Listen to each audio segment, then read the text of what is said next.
কেন বল না। Mutton korma, rice.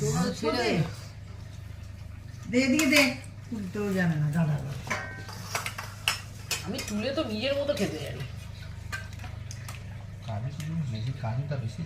বৌদি আমাকে কি পাতি, হ্যাঁ আমাকে কি পাতিয়ে দেবেন? কিসে দেবো বল? তাহলে ঠিক আছে দিন, না দিন। হ্যাঁ দিচ্ছি। না না না না ঠিক আছে, দরকার নেই দরকার নেই। এর মধ্যে কাটকুট কিছু নেই তো? সেটা তো আমি বলতে পারবো না পুরোপুরি। হ্যাঁ দারচিনিটা আমার বেছে দে অন্তত। দারচিনি নেই, লবঙ্গ এলাচ হতে পারে। হ্যাঁ ওগুলো বেছে দে। ও বাবা আমি অত বাঁচতে পারবো না চোখে। তারা আমি চামচ দেবো কি? ফেটে রানতে হবে? না না আনতে হবে। হ্যাঁ এই জমিয়ে খাবো।